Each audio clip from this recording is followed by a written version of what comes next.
তারপরে কথা হচ্ছে, আমাদের দেশে একটা প্রচলিত কথা আছে সিহাহ সিত্তা। কি আছে? সিহাহ সিত্তা মানে হচ্ছে বুখারী, মুসলিম, আবু দাউদ, নাসাই, তিরমিজি, ইবনে মাজাহ, এই সব 6টা বইয়ের সবগুলো হাদিস কি সহিহ। এটা যে ডাহা মিথ্যা কথা তার প্রমাণ আপনাকে আমি এখনই দিলাম। যে স্বয়ং ইমাম তিরমিজি রাহিমাহুল্লাহ হাদিস বর্ণনা করার পর নিজেই তার বইয়ের মধ্যে বলেন যে হাদিস সহিহ। স্বয়ং আবু দাউদ রাহিমাহুল্লাহ তার বইয়ের মধ্যে হাদিস বর্ণনা করার পর নিজেই বলেন যে হাদিস সহিহ। তাহলে কি করে আপনি বলেন যে এই বইয়ের মধ্যে যে হাদিস আছে সবই সহিহ? তারা তার বইয়ের নামই রাখেননি সহিহ, তাহলে আপনি কোন সাহসে তার বইয়ের নাম রাখলেন সহিহ? সুতরাং এটা ভ্রান্ত কথা। সহিহ একমাত্র দুইটা, সাহিহাইন বুখারী এবং মুসলিম। তারপরে কথা হচ্ছে জয়ীফ এবং জাল হাদিসের মধ্যে আমাদেরকে পার্থক্য করতে হবে। এটা আহলে হাদিস সমাজের বিভ্রান্তি। এটা কোন সমাজের বিভ্রান্তি? যারা সহিহ আকীদার দাবিদার তাদের সমাজের বিভ্রান্তি। আমরা জয়ীফ এবং জাল হাদিসকে সমপর্যায়ের মনে করি, একসাথে উল্লেখ করে দিই জয়ীফ ও জাল হাদিস। অতীতের সকল ইমামগণ জয়ীফ এবং জাল হাদিসকে কি করেছেন? আলাদা করেছেন, ভাগ করেছেন। জয়ীফ হাদিস হচ্ছে কম দুর্বল, জাল হাদিস হচ্ছে একদম বানোয়াট। দুটোকে এক পর্যায়ে কোনো সময় করা যাবে না। এটা মুহাদ্দিসদের উসুলের এবং মানহাজের বিরোধী এবং বিপরীত। তারপরে কথা, মুহাদ্দিসরা জয়ীফ হাদিস এবং জাল হাদিস থেকে সমাজকে মুক্ত করার জন্য অনেক পরিশ্রম করেছেন। এগুলো তো আর বছরের পর বছর বর্ণনা করলে শেষ হবে না যে তারা কত পরিশ্রম করেছেন। তো এইখানে শুধু সংক্ষিপ্ত কিছু কথা বলতে চাই। তার আগে বলে নিই যে জাল হাদিস তৈরির পিছনে সবচেয়ে অবদান কাদের? জাল এবং জয়ীফ হাদিস তৈরির পিছনে সবচেয়ে অবদান হচ্ছে যাদের, তাদের মধ্যে 4 শ্রেণীর সবচেয়ে বেশি অবদান আছে জাল এবং জয়ীফ হাদিস তৈরিতে। 1 নাম্বার আজ-জুহাদ, যারা হচ্ছে সুফি। কারা? সুফি, পীর, মুরিদি, মাজার সুফি যারা, তারা, তাদের অবদান আছে জাল এবং জয়ীফ হাদিস তৈরিতে সবচেয়ে বেশি। 2টা কারণ। একটা কারণ হচ্ছে তারা যা শুনে যাচাই বাছাই করাই ছাড়ে বর্ণনা করে। ওরা বুঝেই না যে যাচাই বাছাই কাকে বলে।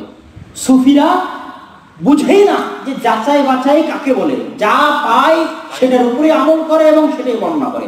সত্যকে মিথ্যা এটা দেখা তাদের অবকাশ নাই।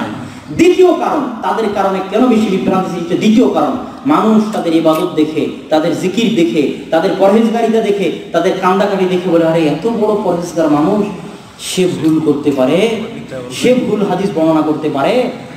এই 2টা কারণে জুহাদ যারা, সুফিদের কারণে হাদিসের মধ্যে সবচেয়ে সমস্যা জড়িয়েছে। এই 2টা কারণে, 1, তারা যাচাই বাছাই ছাড়াই হাদিস বর্ণনা করে, 2, মানুষ তাদেরকে বিশ্বাস করে। দ্বিতীয় গোত্র যাদের কারণে জয়ীফ এবং জাল হাদিস বেশি তৈরি হয়েছে, জিন্দিক। জিন্দিক কারা? যারা আব্দুল্লাহ বিন সাবার অনুসারী, মুনাফিক ইহুদির অনুসারী। উপরে নামকা ওয়াস্তে বলবে যে আমি মুসলমান, কিন্তু ভিতরে ইহুদি। ভিতরে কি? ইহুদি। ভিতরে খ্রিস্টান, নামকা ওয়াস্তে মুসলমান। তারা 2 ভাবে হাদিসের সমস্যা করেছে।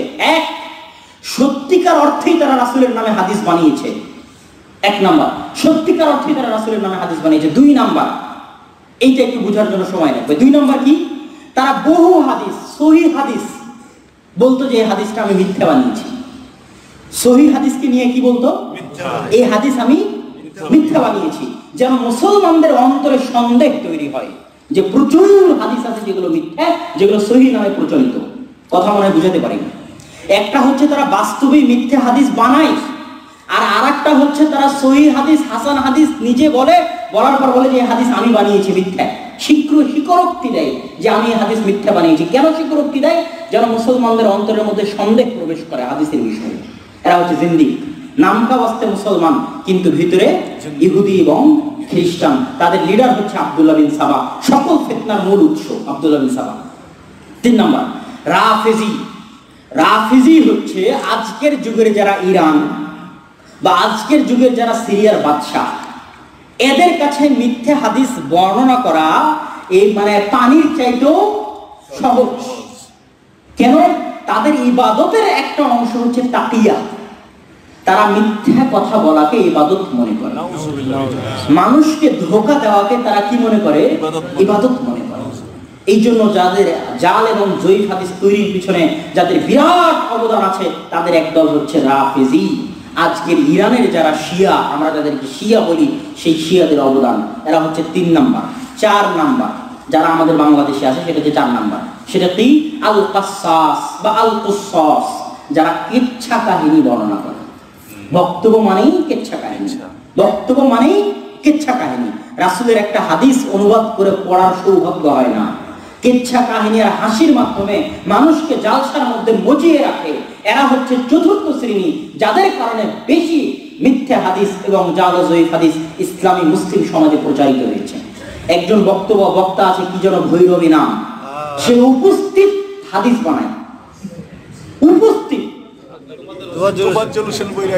উপস্থিত হাদিস বানিয়ে মানুষের সামনে মিথ্যা হাদিস শোনায়, কিসসা বানায়, উপস্থিত কিসসা কাহিনী বানায়। ইউসুফ জুলেখার নামে মিথ্যা কাহিনী মানুষ বানায়, সাদ্দাদের জান্নাতের নামে মিথ্যা কাহিনী বানায়। এরকম মিথ্যা কাহিনীর কোনো শেষ নাই, কিসসা কাহিনীর মাধ্যমে মানুষকে মজিয়ে রাখে। এটা হলো চতুর্থ শ্রেণী, যারা সবচেয়ে বেশি জয়ীফ এবং জাল হাদিস তৈরি করেছে। এক নম্বরে আমরা বলেছি জুহাদ সুফি, দুই নম্বরে আমরা বলেছি রাফিজি শিয়া, তিন নম্বরে বলেছি জিন্দিক যারা নাম কাউস্তে মুসলমান কিন্তু বাস্তবে ইহুদি খ্রিস্টান, আর চার নম্বরে হচ্ছে কুসাস যারা হাদিস কিসসা কাহিনী বর্ণনা করে। এই কিসসা কাহিনীর উপর যারা কিসসা কাহিনী বর্ণনা করে তাদেরকে ধ্বংস করার জন্য মুহাদ্দিসরা কম চেষ্টা করেনি। শুধু কিসসা কাহিনীর উপর আলাদা বই লিখেছে মুহাদ্দিসরা। ইবনুল জাওজি রাহিমাহুল্লাহ বই লিখেছে আল কুসাস আল মুদাক্কিরিন, ইমাম ইবনু তাইমিয়া রাহিমাহুল্লাহ বই লিখেছে আহাদিসুল কুসাস, ইমাম হাফেজ ইরাকি বই লিখেছে আল বাঈস আলাল খালাস মিন হাওয়াদিস আহাদিসিল কুসাস, ইমাম সুয়ুতি বই লিখেছে তাহদিরুল খাওয়াস মিন আহাদিসিল কুসাস। এই বইগুলো লেখার মাধ্যমে তারা রাষ্ট্রপতি, প্রধান, খলিফাদেরকে সতর্ক করার চেষ্টা করেছে যে একদল মানুষ আছে যারা মিথ্যা কিসসা কাহিনী বর্ণনা করতেছে, তাদের মিথ্যা কিসসা কাহিনী বন্ধ করেন। এবং তারা অনেক মিথ্যা কিসসা কাহিনী তাদের এই বইগুলোতে জমা করেছে, উদাহরণস্বরূপ যেগুলো মিথ্যা কিসসা কাহিনী। অনেক মুহাদ্দিস যারা জয়ীফ এবং জাল হাদিসকে আলাদা করে জমা করেছে, তার মধ্যে ইলালের যেগুলো গ্রন্থ, জারহ ও তা'দীলের যেগুলো গ্রন্থ, সেগুলোর মধ্যে তো আছেই, আর কিছু আছে একদম আলাদা গ্রন্থ, আল আবাতিল ওয়াল মানাকির লিল জাওরাকানি, ইমাম জাওরাকানির লেখা, আল মাওযুআত ইবনুল জাওজি রাহিমাহুল্লাহর লেখা, আল ইলালুল মুতানাহিয়া ইবনুল জাওজি রাহিমাহুল্লাহর লেখা, তানজিউশ শরিআহ ইবনু আররাকের লেখা, সিলসিলাতুল আহাদিসুজ যায়ীফা ওয়াল মাওযুআ নাসিরউদ্দিন আলবানী রাহিমাহুল্লাহর লেখা। এগুলো সব বইগুলোতে তারা শুধু জয়ীফ এবং জাল হাদিস জমা করেছে। কাশফুল খাফা ইমাম আজলুনির লেখা, আল মাকাসিদুল হাসানা ইমাম সাখাবীর লেখা। এই বইগুলোর মধ্যে জনসমাজে প্রসিদ্ধ বিখ্যাত জাল এবং জয়ীফ হাদিস তারা জমা করে মানুষকে সজাগ এবং সচেতন করার চেষ্টা করেছে। শেষ পয়েন্ট, আমরা কিভাবে মিথ্যা হাদিসের কিছু আলামত আছে, সাধারণ বিবেকও ধরা যায় মিথ্যা হাদিস এবং জয়ীফ হাদিসের কিছু আলামত আছে। যেমন মিথ্যা হাদিসের একটা আলামত হচ্ছে বাক্যের গঠন রাসূল সাল্লাল্লাহু আলাইহি ওয়াসাল্লামের বাক্যের মতো হবে না। রাসূল ছিলেন মহা বড় সাহিত্যিক, পণ্ডিত। তো কেউ যখন হাদিস বানাবে তখন তার ওই বাক্যের মধ্যে রাসূল সাল্লাল্লাহু আলাইহি ওয়াসাল্লামের বাক্যের মতো উন্নত বাক্য সে তৈরি করতে পারবে না। কোন বিজ্ঞ আলেম ওই হাদিস পড়া মাত্রই ধরে ফেলবে যে এই শব্দ আল্লাহ রাসূলের শব্দ নয়। এটা একটা আলামত, শব্দ দেখে ধরে ফেলা যায় যে এটা আল্লাহ রাসূলের হাদিস কিনা। দুই নম্বর, এমন কিছু হাদিস, অনেক আলামত আছে, আমি শুধু দুই একটা বলে শেষ করব। এমন হাদিস যেটা কোরআনে যা বর্ণিত হয়েছে তার সরাসরি বিরোধী, কোরআন বিরোধী, সরাসরি কোরআনের বিরোধী। আল্লাহ সুবহানাহু ওয়া তাআলা কোরআন মাজিদে বলেছে যে কিয়ামতের জ্ঞান কার নিকটে আছে? আল্লাহর নিকটে আছে। কেউ কি জানে আল্লাহ ব্যতীত কিয়ামত কখন হবে? জিবরাইল আলাইহিস সালাতু ওয়াস সালাম, বুখারীর হাদিস, রাসূল সাল্লাল্লাহু আলাইহি ওয়াসাল্লামকে জিজ্ঞেস করলেন কখন কিয়ামত হবে, তখন তিনি বললেন মাল মাসউলু আ'লামু মিনাস সাইল, যাকে জিজ্ঞেস করা হয়েছে তার চাইতে যে জিজ্ঞেস করেছে সে বেশি জানে। আমি জানি না, মুহাম্মদ সাল্লাল্লাহু আলাইহি ওয়াসাল্লাম জানতেন না যে কখন কিয়ামত হবে।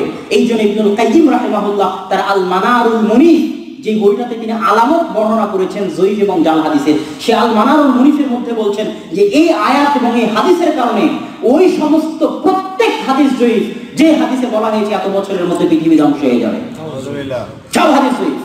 কত বড় আলেম আর কত বড় মুফতি হাদিস বর্ণনা করে বলবে যে 2019 সালের মধ্যে ইমাম মাহদী আসবে, পৃথিবী ধ্বংস হয়ে যাবে। ইবনুল কাইয়িম রাহিমাহুল্লাহ বলতেছে কোরআনের এই আয়াত যেখানে মুহাম্মদ সাল্লাল্লাহু আলাইহি ওয়াসাল্লাম নিজে জানতেন না, মুহাম্মদ সাল্লাল্লাহু আলাইহি ওয়াসাল্লাম নিজে জানতেন না কখন কিয়ামত হবে, কখন ইমাম মাহদী আসবে, জানতেন না। আর আল্লাহ সুবহানাহু ওয়া তাআলা পবিত্র কোরআনের মধ্যে দ্ব্যর্থহীন কণ্ঠে বলেছেন যে কিয়ামতের জ্ঞান একমাত্র কার নিকটে আছে? আল্লাহর নিকটে আছে। এইজন্য ইমাম মাহদীর নামে যত হাদিস বলা হয় যে এত বছরের মধ্যে ইমাম মাহদী আসবে, যতই স্বপ্ন দেখুন এত বছরের মধ্যে পৃথিবী ধ্বংস হয়ে যাবে, সব হাদিস জয়ীফ, একটা হাদিসও ঠিক নয়। সম্মানিত উপস্থিতি, এরকম আরো অনেক আলামত আছে যেগুলোর মাধ্যমে আমরা অনুধাবন করতে পারবো যে হাদিস কিভাবে জয়ীফ হয়, সহিহ হয় এবং কিভাবে মাওযু হয়, জাল হয়। আল্লাহ সুবহানাহু ওয়া তাআলা আমাদেরকে যাচাই বাছাই করার মাধ্যমে আমল করার তৌফিক দান করুন। ওয়া আখিরু দাওয়ানা আলহামদুলিল্লাহি রাব্বিল আলামিন। আসসালামু আলাইকুম ওয়া রাহমাতুল্লাহি ওয়া বারাকাতুহু। ওয়া আলাইকুম আসসালাম।